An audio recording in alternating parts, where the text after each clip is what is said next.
Bonjour, je m'appelle Bruno Daigle, consultant, conférencier, formateur pour CAD Communication que je dirige depuis 2001. Aujourd'hui, je vais vous parler de deux thèmes en particulier. D'abord, comment trouver la perle rare, comment trouver le conférencier ou le formateur qui va susciter beaucoup d'enthousiasme auprès de vos participants lors de vos événements. Puis on va parler également des thèmes tendances en 2010. D'abord, on se reporte en 2009, année de coupure, de restructuration, de coupure dans l'événementiel. Et qui dit coupure dit investissement vraiment prudent. J'ai remarqué que les clients sont très nerveux lorsqu'ils font affaire avec un nouveau conférencier ou un nouveau formateur, quelqu'un qu'ils ne connaissent pas. Alors, votre travail, c'est vraiment de les rassurer. Comment vous faites? Bien, vous le savez comme moi, assister aux présentations des conférenciers ou des formateurs. Si ce n'est pas possible, est-ce que ce conférencier, ce formateur-là, a son travail sur vidéo?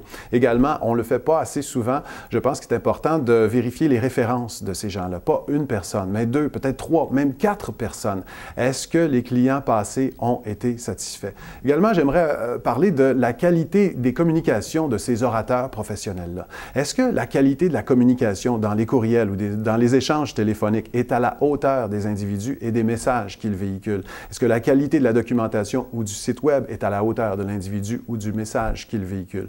Des petites choses à s'assurer, des petites choses à voir pour vraiment éviter toute surprise parce qu'on ne veut pas vivre une surprise lorsqu'on fait appel à un nouveau conférencier ou à un formateur. Thème tendance en 2010, eh bien oui, en 2009, coupure, restructuration, changement. La gestion du changement est un thème qui nous est souvent demandé. Oui, la gestion du changement parce que les entreprises veulent outiller leur capital humain pour mieux faire face au changement. Si le capital humain est outillé lorsque le changement se pointe, eh bien, les réactions sont moins grandes et le vent de changement passe plus facilement. Autre thème intéressant, la reconnaissance aux employés nous est demandée cette année. Pourquoi la reconnaissance aux employés?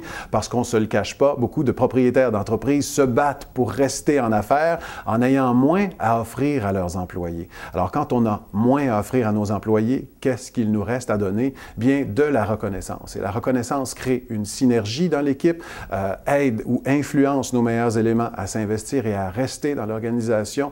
La reconnaissance fonctionne. D'autres thèmes vont vous être demandés. Les thèmes récurrents comme la vente, la communication efficace, l'accroissement de la qualité du service à la clientèle, la gestion de conflits. Ces thèmes-là vont rester, mais je pense que si vous arrivez avec des thèmes différents comme la gestion de changement, la reconnaissance aux employés, vous allez vous démarquer et vous allez répondre à un besoin fondamental qui se vit dans chaque entreprise.